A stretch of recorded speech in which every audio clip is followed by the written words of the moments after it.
कधी ना कधी कोणत्या ना कोणत्या त्रासाला माणूस कंटाळत असतो. माया हो, आवाज येते ना तुम्हाला? माऊल्या हो, आवाज येते ना? हां. एखाद्या मुलीला बोलायचं तर देवाबद्दल, पाहिला तर देव, आणि करायचं आणि मिळवायचं तर देव, दुसरं काही नाही. याची माझी सर्व जोडी, बाकी काही नाही महाराज. मग दुसरं काही आम्हाला नको. बोलणं कळत नाही. आता महाराजाला इको पाहिजे होता आणि बेस कमी पाहिजे होता. महाराज काय म्हणले? बेस थोडा कमी करा आणि इको वाढवा. बरोबर आहे. काम झालं का नाही? बोला. काम झालं नाही हेच म्हणले असं. अय, कळत नाही का तुला? अरे बेसन हे काय असं? तो म्हणला असेल तू माईक बाजूला ठेव, तुला द्यायच नाही मग माईक. मग बोलणं कळलं तुम्हाला? तेच बोलणं आहे ना. तुम्हाला काम होण्याशी मतलब आहे ना. बरोबर आहे का नाही? काम होण्याशी मतलब आहे. आता इथं काही लेकरं जर हालचाल करायला लागले, मी काय म्हणाव? ए बाळा, बाळू शांत बस, थोडा शांत बस. काम झालं आपलं.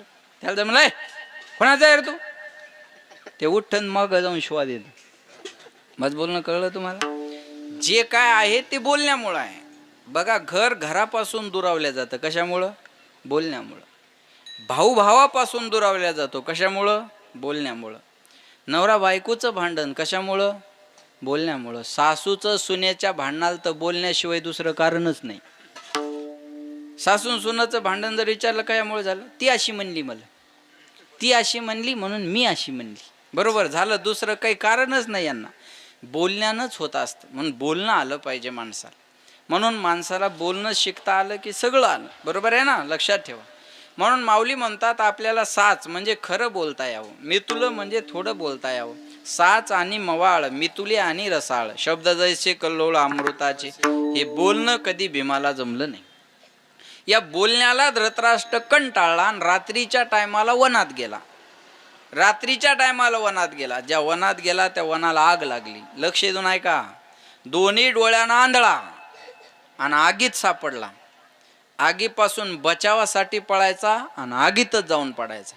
चटके लागून लागून लागून लागून ज्याचा शेवट झाला तो भारताचा एका काळचा सम्राट. चटके लागून ज्याला जावं लागलं तो 100 पोरांचा बाप. चटके लागून ज्याचा शेवट झाला तो चक्रवर्ती राजा.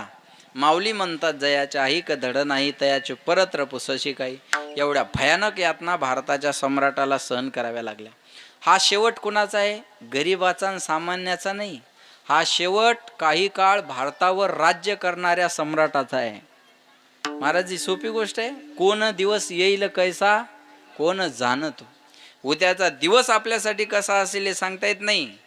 म्हणून गरिबी आली तर बोला लाजू नये, आणि श्रीमंती आली तर माजू नये. आजची श्रीमंती उद्या राहील आपल्याला माहिती आहे.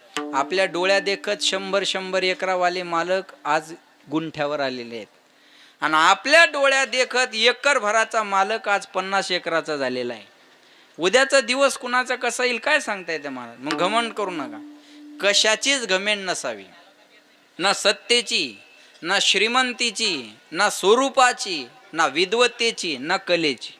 कोणतीच घमेंड नसावी. आमच्या काही कीर्तनकाराला घमेंड आहे, मी फार विद्वान आहे. देवाने एक वायर कट केली तर रस्त्यानं रिकाम्या बिसलऱ्या गोळा करत फिरशीन. बोला.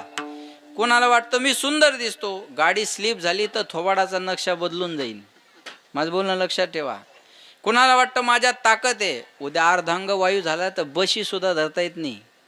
बशी सुद्धा चांगल्या चांगल्या पहिलवानाला दुसऱ्याच्या पाजावा लागतो. बशी सुद्धा धरता येत नाही. कोणताच अभिमान नसावा माणसाला. लक्षात ठेवा.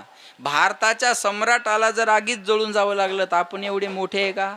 अजिबात नाही महाराज. हे जाणं एका सम्राटाचं आहे. या उलट तुकाराम महाराजाचं जाणं बघा. 42 वर्ष तुकाराम महाराज समाजात राहिले, पण 42 वर्ष समाजाचा त्रास सोडून तुकाराम महाराजांना काही पाहिलं नाही.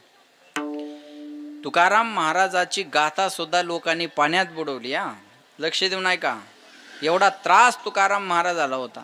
तुकाराम महाराजा एवढा त्रास आज आपल्या कीर्तनकाराला नाही. आपल्याला लोक देऊन देऊन किती त्रास देतात. 1000चा नाही तर 2000चा. याच्यापेक्षा त्रास आहे का? तुकाराम महाराजाला मंबाजी गोसाव्यानं काठीने मारला. एवढा त्रास आहे आपल्याला? नाही, आपल्याला त्रास एवढा नाही आहे. या त्रासाला महाराज कंटाळले. कधी ना कधी कोणत्या ना कोणत्या त्रासाला माणूस कंटाळत असतो. गावातल्या लोकांनी महाराजांचा राग केला. बरं, तुकाराम महाराजांना काय खावं, कुणीकडे जावं हा प्रश्न पडला. या त्रासाला महाराज कंटाळले.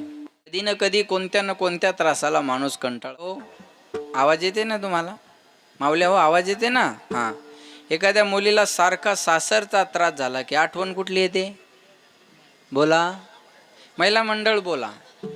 एखाद्या मुलीला सासरचा त्रास झाल्यावर कुठली आठवण येते? तुमचा 1,500चा हप्ता आला नाही का? तुम्ही एवढ्या टेन्शनमध्ये काऊन बसल्या? पोरायला शाळा शिकून नोकऱ्या नाही, पगारी नाही, तुम्ही अंगठ्यावर नोकरीदार झाल्या सरकारच्या, अंगठ्यावर 1,500 यायला लागले तरी एवढ्या ताणात काऊन बसल्या माऊल्या हो? का 26 लाखात कटल्या? हां, लक्ष द्या माझ्याकडे, बोला. एखाद्या मुलीला सारखा सासरचा त्रास झाला की कुठली आठवण येते? माहेरची येते ना. पण आता सासूरवास राहिलाय का? हां, नाही. मान्य करता एवढं चांगलं आहे. आता सासूरवास नाही, आता सुनवास आहे. बरोबर आहे ना? आता सुनवास आहे.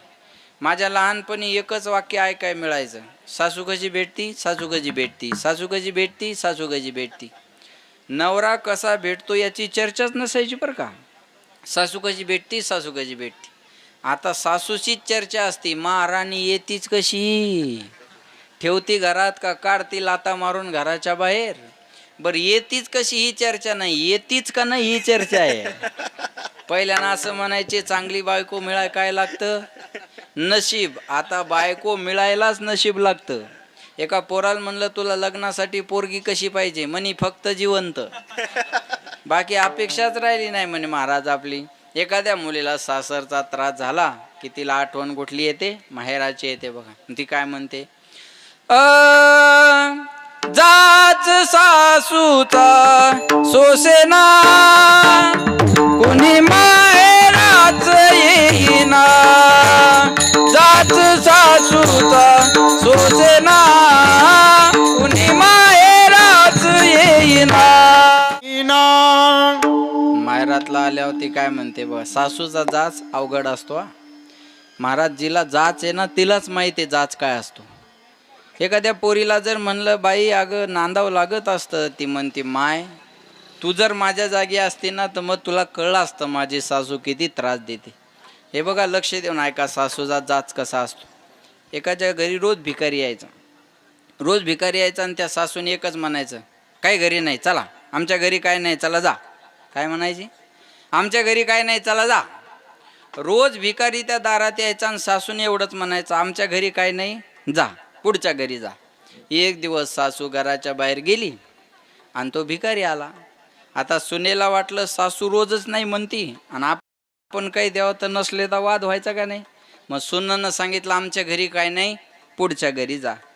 आणि तो निघून गेला भिकारी. तिकून ती सासू आली. सासू आल्यावर भिकाऱ्याला म्हणे कुठे गेलता? म्हणे तुमच्याच घरी गेलतो. मग काय झालं? तुमची सून नाही म्हणली. ती कोणी म्हणे नाही म्हणणारी? काय म्हणे? ती कोणी नाही म्हणणारी? याला वाटलं बरं आहे आज वातावरण जरा चांगलं दिसायला लागलं. बरोबर आहे ना, चल म्हणे माझ्या बरोबर. कोण आहे ती? घराची मालकीन झाली का? आणि आली त्याला घराकडे घेऊन. का ग म्हणली तू या भिकाऱ्याला? काय म्हणली? काय नाही म्हणे आत्या, तुम्ही जे म्हणता रोज आमच्या घरी काय नाही, मी तेच म्हणले. म्हणजे तू मालकीन झाली घराची आज? मी असताना तू याला नाही म्हणायला लागली. ती म्हणे आत्या आता चुकलं काय माझं, काही दिलं असतं तर भांडण झालं असतं, तू म्हणले असता कशाला दिलं असतं.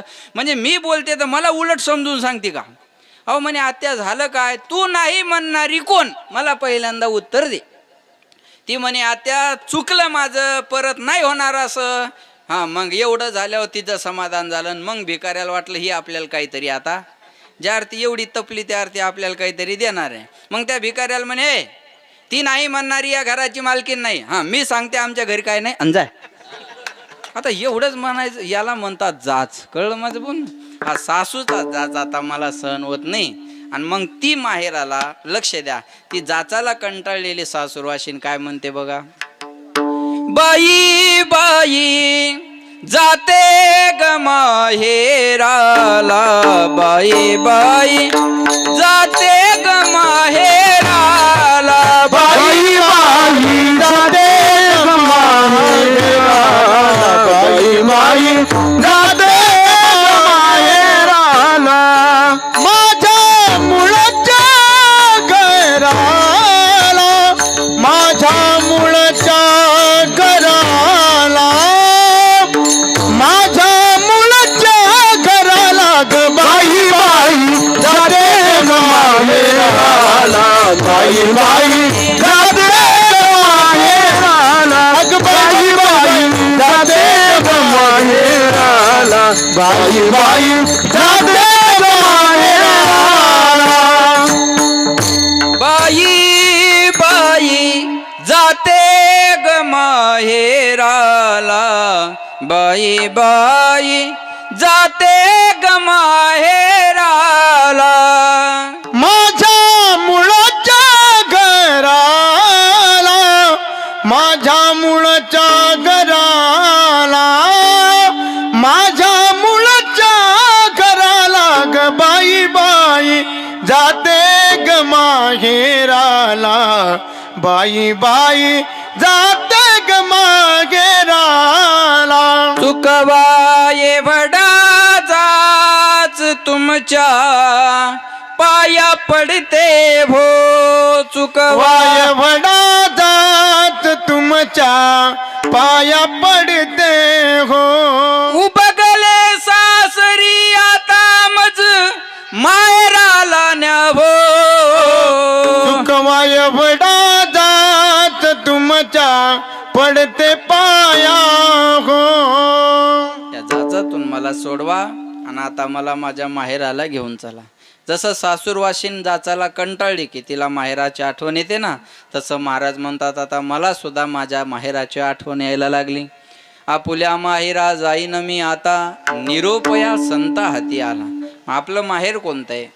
माझे माहेर पंढरी आहे भिवरेच्या तीरी माझे माहेर पंढरी आहे भिवरेच्या तीरी.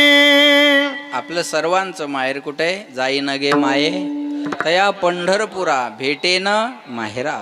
मला आता माझ्या माहेराला जायचंय. मग साधू संताला विनंती करतात, तुम्ही सनकादिक संत मनविता कृपावंत एवढा करा उपकार सांगा देवा नमस्कार. तुका मने मजा आठवा मुळ लवकरी पाठवा एवढा करा उपकार देवा सांगा नमस्कार. अनाथ अपराधी पतित आगळा परी पाया वेगळा नका करू. महाराज म्हणले तुम्ही सनकादिक संत आहात, देवाला माझा नमस्कार सांगा. काय सांगा देवाला? तुका म्हणे मज आठवा आणि मूळ लवकरी पाठवा. मला कुणाला तरी घ्यायला पाठवा. मी अनाथ आहे, अपराधी आहे, पण तुमच्या पायापासून वेगळं करू नका. अनाथ अपराधी पतिता आगळा परी पाया वेगळा नका करू. हे बघा, देवाजवळ गेलं ना सगळ्या गुन्ह्याची कबुली द्यावी आणि त्याचं व्हावं माणसं. देवा चुकलं भाऊ माझ्याकडून, पण आता इथून पुढं हे आयुष्य तुझ्या पायावर समर्पित आहे. भगवंत तरी सुद्धा माफ करेल. वाल्या कोळ्या एवढा पापी इथं एक पण नाही. चला गॅरंटीनं सांगतो मी, तुम्ही करून करून किती पाप केलं. खाऊन खाऊन 50-60 कोंबड्या खाल्ल्या असतील. याच्यापेक्षा काय?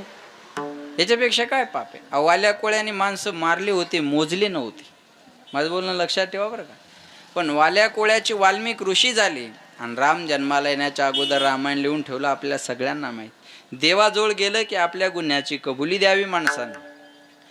मागे झाले ते पाहू नका, पुढे जामीन आहे तुका. तुकाराम महाराज काय म्हणतात? एखाद्याला जर म्हणला आता माळ घाला, तो म्हणतो आता काय महाराज, आता माळ घालून काय करता? आमच्या आईचे वडील होते, आमचे आजोबा. एवढं कटकर बरं, नाही तर घरी भांडणं लागाय. आमच्या आईचे वडील होते, आमचे आजोबा. मी नेमकंच आळंदीला गेलो ना, आळंदीहून गावाकडे आलो. लहान होतो आणि म्हातारं आता शेवटच्या क्षणाला मरायला लागलं. म्या म्हणलं बाबा मरता मरता एकदा घाला ना माळ. मला म्हणे सोपान थोड्यासाठी काय जीव वाटवतो मा. म्हणलं माळीनं जीव वाटतो हे मी पहिल्यांदाच ऐकलं बा. अहो म्हणलं तुमचा का बिना माळीचा चौकात पुतळा बांधायचा का काय? मेलो म्हातारं पण माळ नाही घालली. आणि मेल्यावर लोक म्हणे याच्या तोंडात तुळशीचं पान घाला. घालतात का तुमच्या इकडं तुळशीचं पान? म्हणलं आता याच्या तोंडात थोडा ढवाऱ्याचा रसा होता म्हणलं. तुळशीच्या पानानं काय होणार आहे आता? काही होणार नाही महाराज. हे बघा, आता तरी पुढे हाची उपदेश. बरवे झाली आजीवरी, नाही पडलो मृत्यूचे हारी, वाचून आलो येथवरी, उरले ते हारी तुम्हा समर्पण. जे माग झालं त्याचा जामीन तुकाराम महाराज म्हणतात मी होतो, पण आता बदलण्याची गरज आहे. एखादा माणूस आम्हाला सांगतो, महाराज अहो या गावात आपला हात कोणी धरत नव्हतं वाईट कामात, अहो असं काम नाही का आपण केलं नाही. सांगतात बरं माणसं, असं काम नाही का आपण केलं नाही. पण सांगू तुम्हाला, 2 वर्ष झाले या महाराजाच्या हातानं माळ घातली आणि सगळं सोडून दिलं. लोक त्याला मान्यता देतात. कळलं माझं बोल? लोक म्हणतात अरे जाऊ दे, माग कसा होता पण आज झालाय ना व्यवस्थित. आणि एखादा म्हणला मी रोज काकडा म्हणायचो इथून माग 4-5 वर्षापूर्वी, पण आता माळ तोडली. आता माळ तोडली, काकडा नाही, काय नाही, बस आता खातो पितो. लोक म्हणतात तुझ्यासारखा मूर्ख तूच आहे. एखादा वाईट वागून चांगला झाला तर संप्रदाय त्याला स्वीकारणार आहे. आपल्या संप्रदायात वाईटाचा स्वीकार केलेला आहे चांगलं झाल्यावर. बरोबर आहे ना? लक्षात ठेवा. पण महाराज म्हणले आता मला माझ्या गावाला जायचंय, हा माझा शेवटचा रामराम. मी अनाथ आहे, अपराधी आहे, पण तुमच्या पायापासून वेगळं करू नका. आणि मग देवाला साधू संताला विनंती केल्यानंतर समाजाला सांगतात बाबा गावात निघालेलं का भगवंत घ्यायला आले. भगवंत म्हणले चला मी तुम्हाला घ्यायला आलो. तुकाराम महाराज म्हणले मी एकटा येणार नाही, माझ्याबरोबर कोणाकोणाला यायचं मला जरा गावात जाऊन विचारू द्या. मग महाराज गावात आले. चला माझ्याबरोबर वैकुंठाला, मला भगवंत घ्यायला आले. कोणी महाराजाच्या शब्दावर विश्वास ठेवला नाही. शेवटी तुकाराम महाराज घरी आले आणि बायकोला म्हणले जिजे तू तरी ठेव माझ्यावर विश्वास, तू तरी चल माझ्याबरोबर वैकुंठाला. जिजाबाई म्हणे हे बघा तुम्हाला जायचं तर जा, करमलं तर राहा, आणि नाही करमलं तर माघारी या. वैकुंठ शब्दाचा अर्थ पत्नीला सुद्धा न कळावा एवढं विलक्षण जीवन महाराजांना अनुभवलं. महाराज म्हणले नका येऊ माझ्याबरोबर वैकुंठाला, पण मला वाट लावायला गोपाळपुऱ्यापर्यंत तर चला. मग देहू आणि परिसरातले लोक महाराजाला वाट लावायला येतात. आणि मग महाराज या जगाचा निरोप घेताना म्हणतात बाबा ज्यांच्यापर्यंत मला जाऊन पोहोचता आलं नाही त्या सर्वांना सांगा महाराजांना तुमची आठवण केली.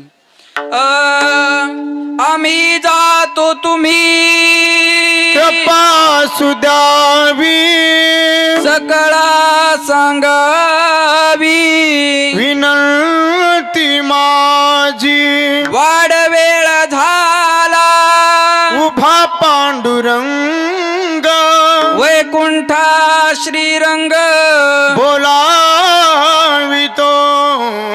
आम्ही जातो आमुच्या गावा, आम्ही जातो आमुच्या गावा, आम्ही जातो आमुच्या गावा, आम्ही जातो आमुच्या गावा. आमुचा राम राम घ्यावा, आमुचा आमुचा राम राम घ्यावा,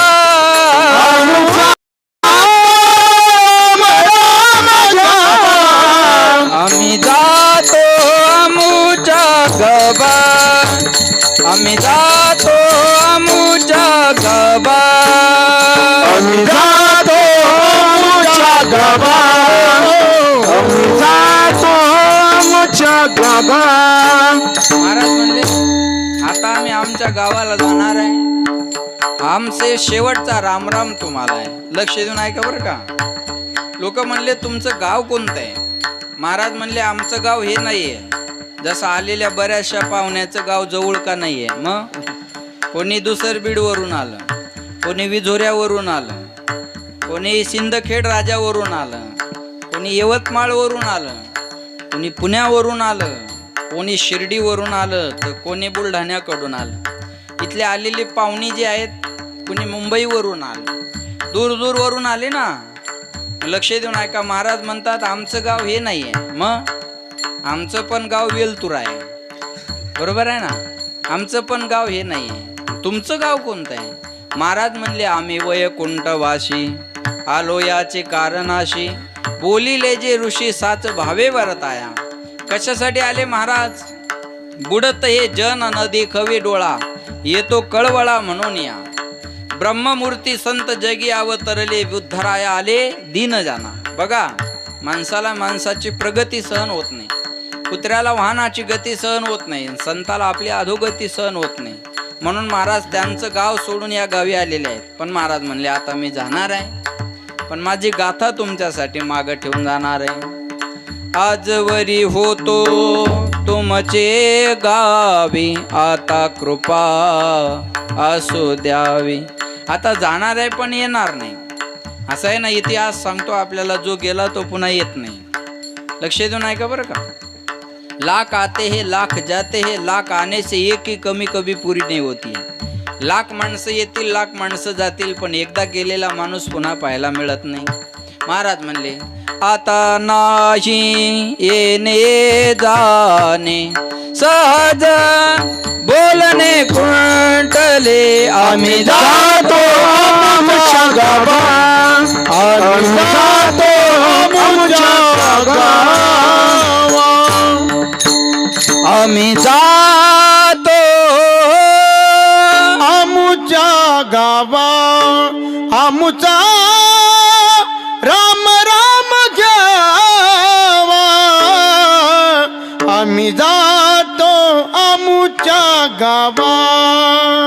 आता मला आमच्या गावाला जायचे, हा आमचा शेवटचा रामराम तुम्हाला आहे. आणि ऐका, मृत्यूच्या डोक्यावर पाय देऊन सदैव वैकुंठ गमन तुकोबाराय करतात. आणि मग सांगतात बाबा हो, भारताच्या सम्राटाचा शेवट वनव्यात पेटलेल्या आगी जळून झाला आणि 42 वर्ष जगाचा त्रास सहन केला, पण माझ्या शेवटाला जगाचा मालक मला स्वतः घ्यायला आला. याच्यासाठी मी अट्टहास केला. यासाठी केला होता अट्टहास, वा वा, यासाठी केला होता अट्टहास, यासाठी केला होता अट्टहास, यासाठी केला होता अट्टहास,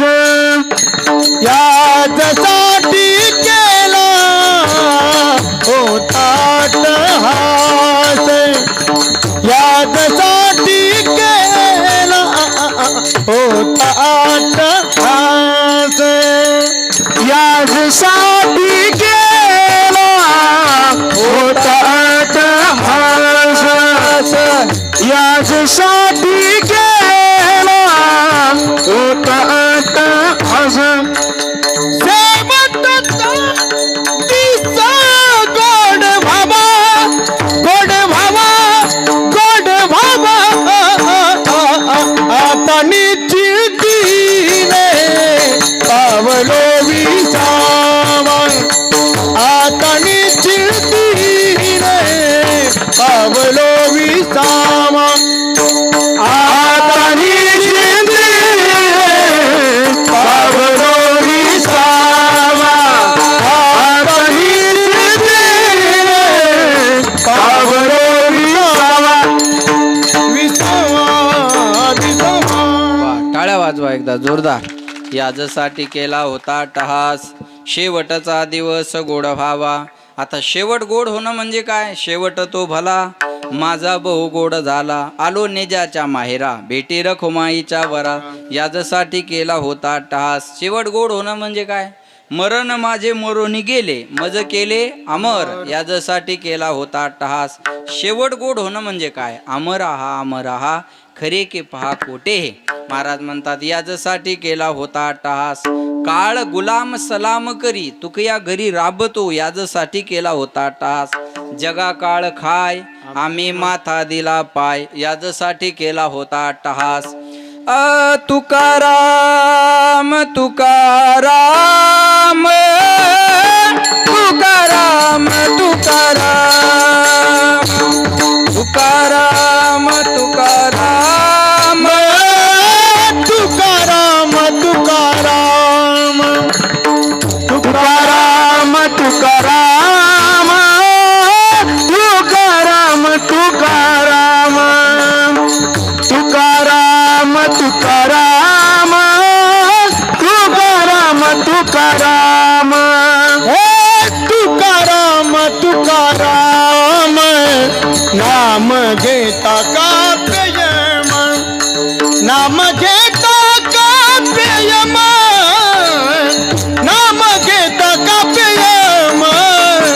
धन्य तुकोबा समर्थ, धन्य तुकोबा समर्थ, धन्य तुकोबा समर्थ, धन्य तुकोबा समर्थ. तुकाराम तुकाराम तुकाराम तुकाराम तुकाराम तुकाराम, नाम घेता काप्ययम, नाम घेता काप्ययम, नाम घेता काप्ययम. धन्य तुकोबा समर्थ, धन्य तुकोबा समर्थ. तुकाराम तुकाराम, नाम घेता कापे यम. तुकाराम महाराजाचं नाव जरी घेतलं तर यम चळका पायचा. लक्षात ठेवा, ही ताकद याजसाठी केला होता टास, शेवटचा दिवस गोडा व्हावा. एका मिनिटात अभंगाचा पूर्ण अर्थ सांगतो, माझ्याकडे लक्ष द्या. प्रश्न आहे, याजसाठी केला होता अट्टहास, त्याचं उत्तर आहे शेवटचा दिवस गोड व्हावा. दुसरं उत्तर आहे, आता निश्चिंतीने पावलो विसावा, याजसाठी केला होता अट्टहास. कुंडली या धावा तृष्णेची या, याजसाठी केला होता अट्टहास. कवतुक वाटे झाली या वेचाचे, याजसाठी केला होता अट्टहास. नाम मंगळाचे तिने गुणे, याजसाठी केला होता अट्टहास. तुका म्हणे मुक्ती परनिली नोवरी, याजसाठी केला होता अट्टहास. आता दिवसचारी खेळी मेळी, याजसाठी केला होता अट्टहास. शेवटचा दिवस गोड व्हावा. लक्ष द्या माझ्याकडे, शेवट कधी गोड होत असतो? आता निश्चिंतीने पावलो विसावा, शेवटचा दिवस गोड व्हावा. खुंटली या धावा तृष्णेची या, शेवटचा दिवस गोड व्हावा. कवतुक वाटे झाली या वेचाचे, शेवटचा दिवस गोड व्हावा. नाम मंगळाचे तिने गुणे, शेवटचा दिवस गोड व्हावा. कधी शेवट गोड? मुक्ती बरोबर लग्न लागलं की शेवट गोड. तुका म्हणे मुक्ती परनिली नोवरी, शेवटचा दिवस गोड व्हावा. आता दिवस चारी खेळी मेळी, शेवटचा दिवस गोड व्हावा. माणसानं मुक्त अगोदर व्हावं आणि आयुष्य शिल्लक राहावं, याला म्हणायचं शेवटचा दिवस गोड व्हावा. आता आमचं मरण आम्ही आमच्या डोळ्यानं पाहिलेलं आहे. बस तो आमच्या जाण्याचा सोहळा आम्ही केलेला आहे. महाराज म्हणतात, हे बघा रेल्वे कोणाच्या उतरण्याची वाट पाहत? बोला, रेल्वे कोणाच्या उतरण्याची वाट पाहत नाही. मग आपलं स्टेशन आलं ते काय एस टी सारखं नसतं, झोपल्यावर कंडक्टरला सांगायचं मला उठवा. काही माणसं झोपतात आणि कंडक्टरला म्हणतात साहेब आलं की फाटा आल्या उठवा. बरं का, रेल्वेत ते जमतं का? नाही, रेल्वेत जमत. रेल्वेत कसं असतं, आपलं स्टेशन येण्याच्या अगोदर आपला बोऱ्या बिस्तरा उचलायचा आणि गेट जवळ येऊन थांबायचं. आणि ती उतरण्याची वाट पाहत नाही आणि बसण्याची बी वाट पाहत नाही. लक्षात येतं माझं बोलणं? तसं मृत्यू कुणाची वाट पाहत नाही. एखाद्या म्हातारीला जर म्हणलं आजी आता किती दिवस उरका ना, आता ती म्हणते महाराज एकदा नातीचं लगन डोळ्यानं पाहिलं की मी मराय मोकळी झाले. आणि घरचे म्हणतात येईल मरू द्या मग तारीख काढू. बरोबर आहे. लक्षात ठेवा, आपली इच्छा नसताना आपल्याला घालवायला तयार आहेत. म्हणजे मरण कुणाची वाट पाहत नाही. जैसा का उंदीर घेऊन जाय बोका, तैसा काळ लोका नेतस. अय मांजर बोका उंदराला घेऊन जातो, त्याला काही सुखदुःख आहे त्याचं? काही नाही. कोणी म्हणाला श्रीमंताच्या घरचा उंदीर आहे, त्या बोक्याला काय घे नाही. तसं एखादा श्रीमंत माणूस जरी मेला तर उंदराच्या बघा बोक्याच्या दृष्टीनं जसा उंदीर, तसं काळाच्या दृष्टीनं माणूस. आपल्याकडे ते गरीब मेला आणि श्रीमंत मेला अजिबात नाही. हे बघा, गरीबाचं घर वेगळं, श्रीमंताचं घर वेगळं. गरीबाची गाडी वेगळी, श्रीमंताची गाडी वेगळी. गरीबाचे कपडे वेगळे, श्रीमंताचे कपडे वेगळे. गरीबाचा मोबाईल वेगळा, श्रीमंताचा मोबाईल वेगळा. पण आज सुद्धा गरीबाची स्मशानभूमी तीच आहे आणि श्रीमंताची सुद्धा तीच आहे. मला सांगा, सगळ्या गोष्टी VIP पाहिल्या असतील तुम्ही. हॉटेल VIP पाहिला असेल, कपडे VIP पाहिले असेल, मोबाईल VIP पाहिला असेल, पण स्मशानभूमी VIP पाहिली का? नाही. ए मौत तेरी इरादे नेक है, शमशान में गरीब और अमीर का बिस्तर एक है. महाराज म्हणतात तिथं गरीब आणि श्रीमंत पाहिल्या जात नाही. काही पाहिल्या जात नाही. लक्षात ठेवा, शेवटी एकाच ठिकाणी सगळ्याला जावं लागत असता. लक्षात घ्या. म्हणून महाराज म्हणतात आपलं जाणं हे तुकाराम महाराजासारखं असावं. महाराज म्हणले याला म्हणतात याजसाठी केला होता अट्टहास, शेवटचा दिवस गोड व्हावा विठोबा रखुमाई. जय विठोबा रखुमाई, जय जय जय जय विठोबा रखुमाई. कुंडली कवरधारी विठ्ठल श्री ज्ञानदेव तुकाराम, पंढरीनाथ भगवान की जय, माऊली ज्ञानेश्वर महाराज की जय, जगद्गुरु तुकाराम महाराज की जय, अपने अपने माता पिता की जय, बोलो रे भाई सतनंदन की जय.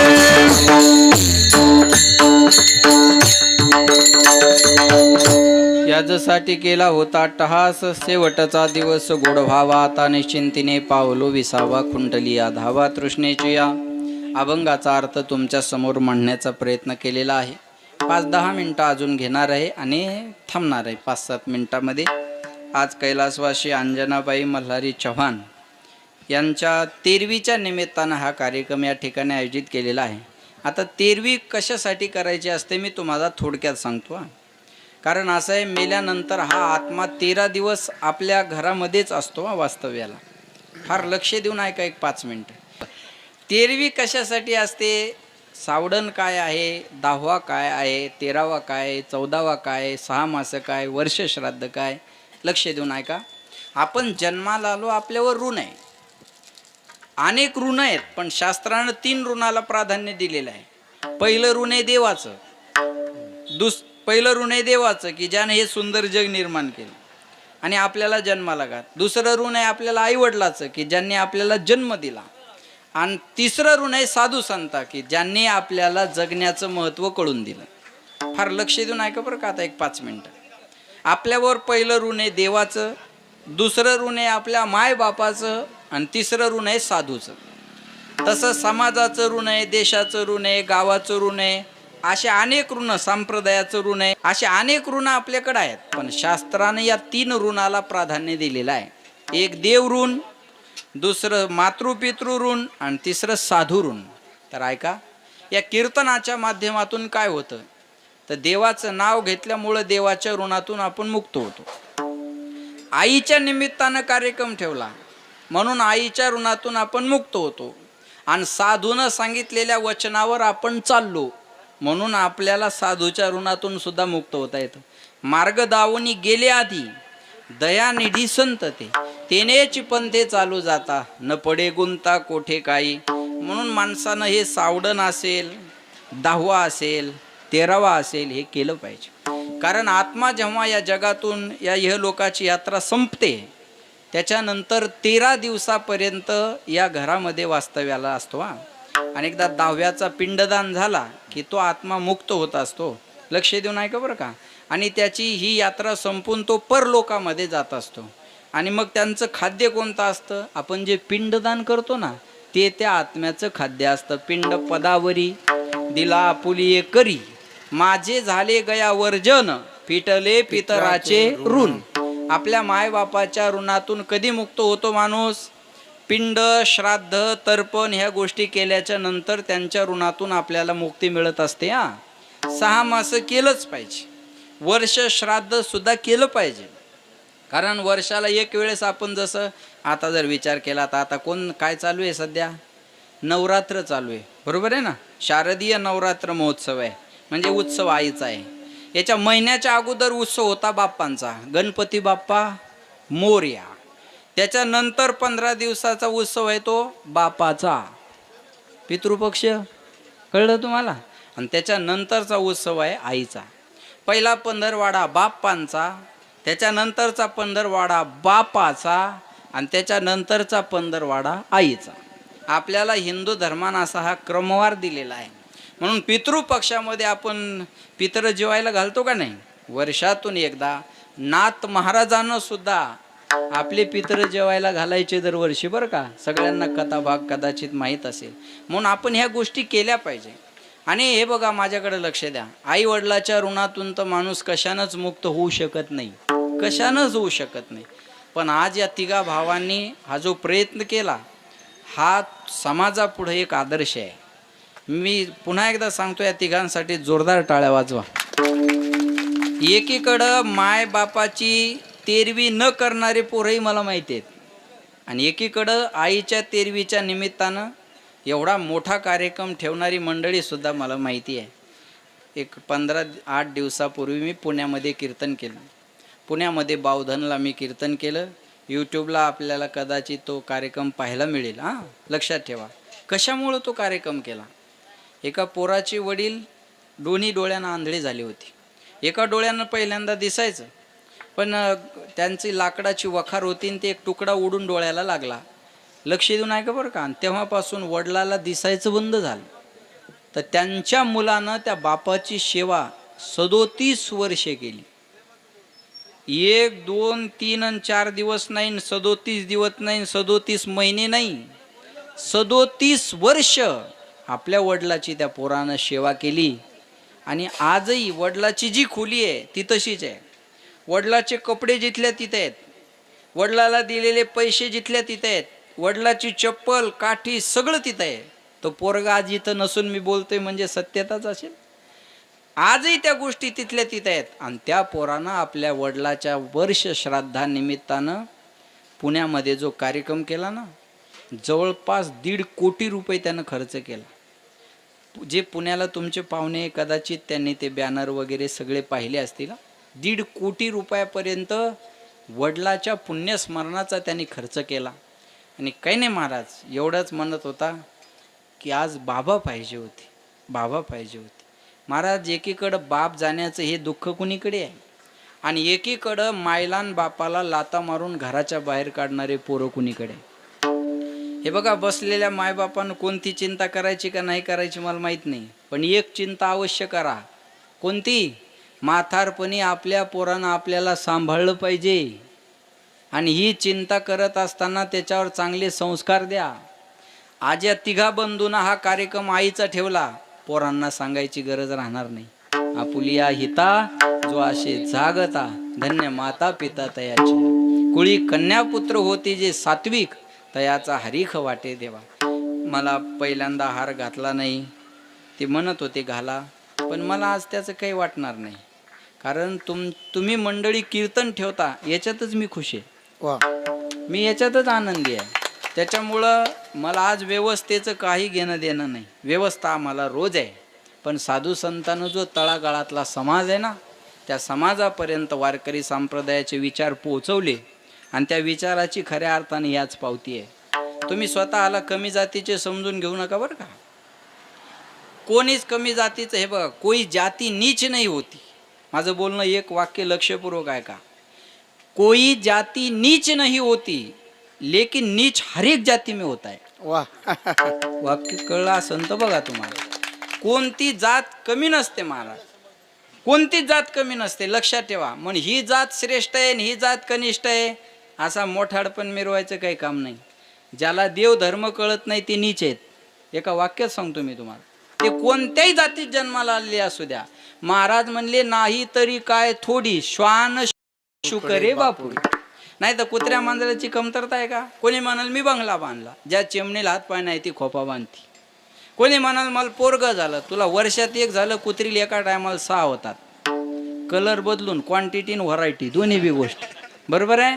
पुरुषार्थ काय, कुत्र्याला भूक लागते, आपल्याला भूक लागते. कुत्र्याला भूक लागली की कुत्रं मालका पुढं जाऊन गोंडा घोळतं, माणसाला भूक लागली की माणूस बायको पुढं. फारसा फरक आहे त्याच्यात. आहार, निद्रा, भय, मैथून सर्व योनी समसमा. महाराज म्हणले हे तर सगळ्याच जन्मात आहे.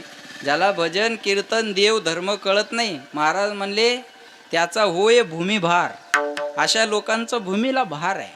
मग कोणी ब्राह्मण कुळात जन्माला आला आणि त्रिकाल संध्या नसल आणि भजन करत नसल तर म्हणतात तो जातीनं जरी ब्राह्मण असेल तर कर्मानं तो शूद्र आहे. आणि एखादा शूद्र जातीत, अहो हे जातीच नव्हत्या पहिल्यांदा.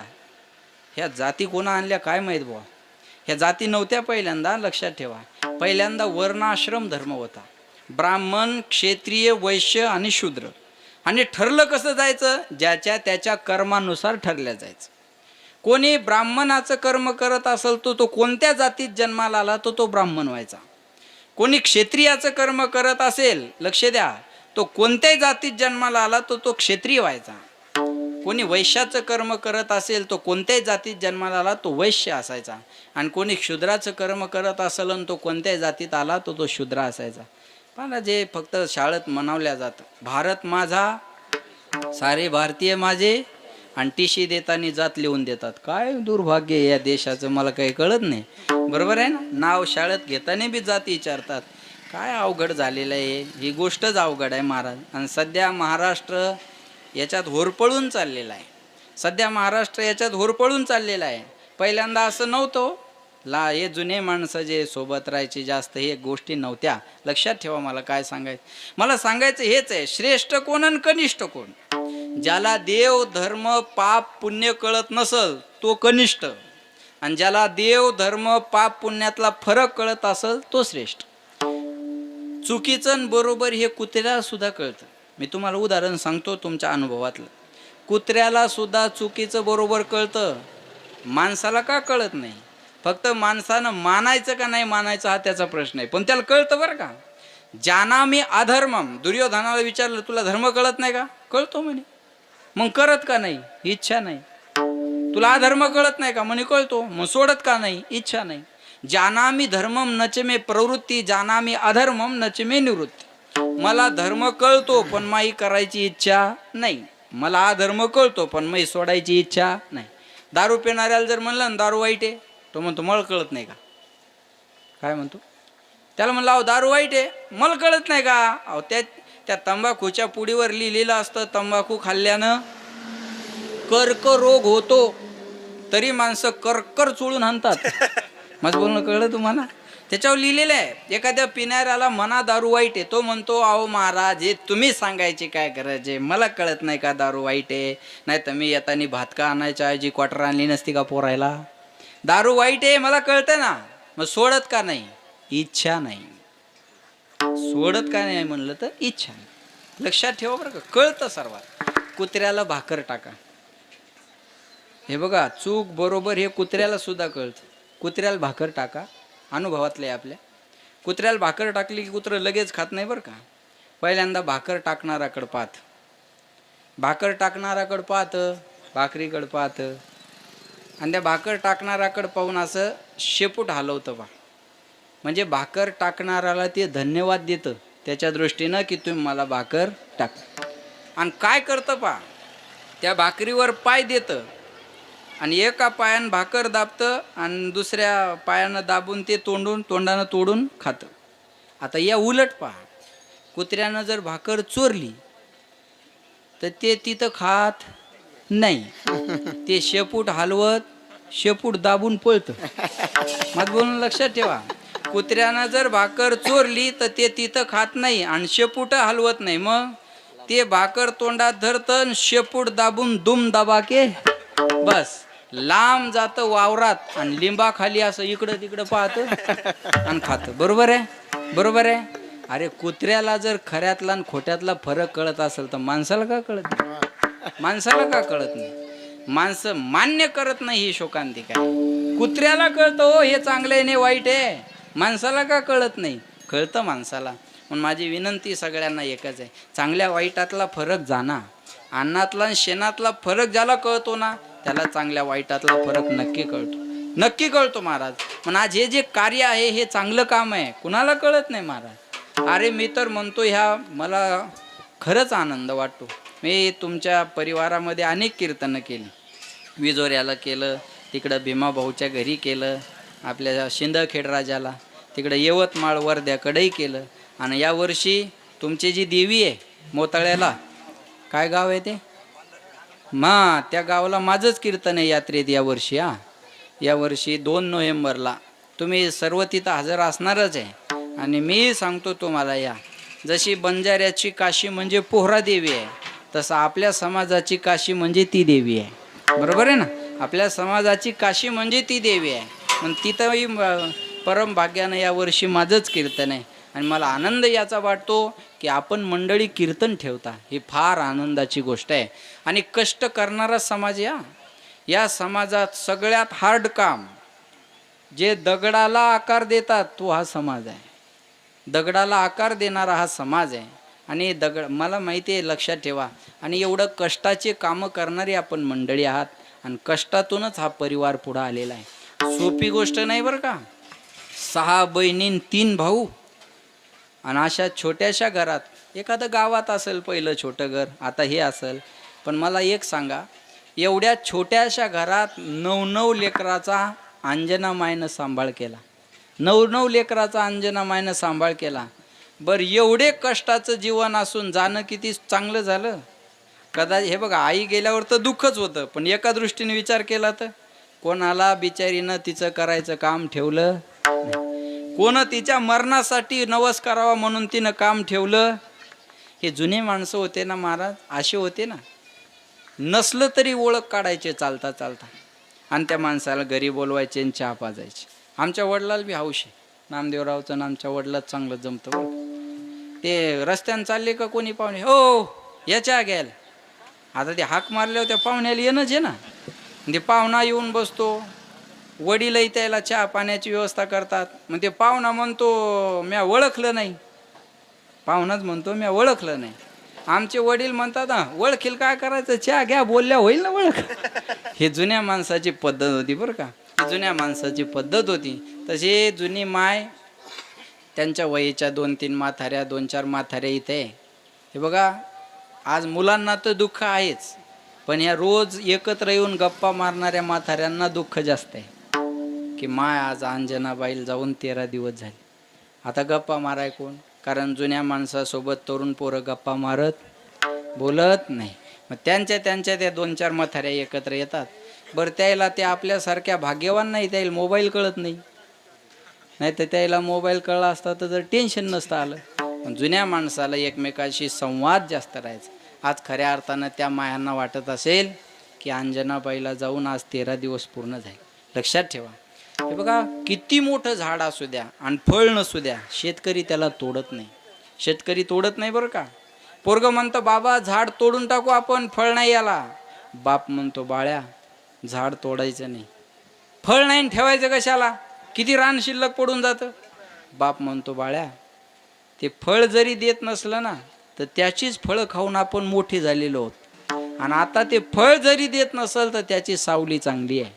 तशी म्हातारी माणसं असतात ना आपल्या घरात. हे बघा, या पोरांना आहे ना, त्या अंजना माईनं कधीच विचारलं नसेल बाबू तो आज किती रुपये रोज पाळला. मी एक सांगतो तुम्हाला, त्या मायनं या 3ही पोराला कधीच विचारलं नसेल बाबू आज तो केवढ्याचं काम केलं. माय लेकराला हे कधीच विचारत नाही. माय एवढंच विचारते पोराला, बाबू जेवला का नाही रे, पाठपासून गेला पण तू जेवला का नाही. तोंडावून हात फिरून बाळा जेवला का नाही म्हणणारी फक्त आई असते. एवढं मोठं उपकार आपल्या जीवनात कोणी करणार नाही. म्हणून म्हणतात तिन्ही जगाचा स्वामी जरी असेल ना त्याला माय नसेल तर तो भिकारी आहे. आज पोरांकडं सगळं आहे पण गेलेल्या मायला आणता येणार नाही. गेलेल्या मायला आणता येणार नाही. म्हणून म्हणतात स्वामी तिन्ही जगाचा, आई विना भिकारी, आई विना भिकारी, आई विना भिकारी, सबसे बड़ी है माँ, सबसे बड़ी है माँ, माँ से बढ़कर कोई नहीं रे, माँ देती है दुआ, सबसे बड़ी है माँ, सबसे बड़ी है माँ, कौन भला दुनिया में माँ की जगह ले सका, कोई कह दे क्या भूल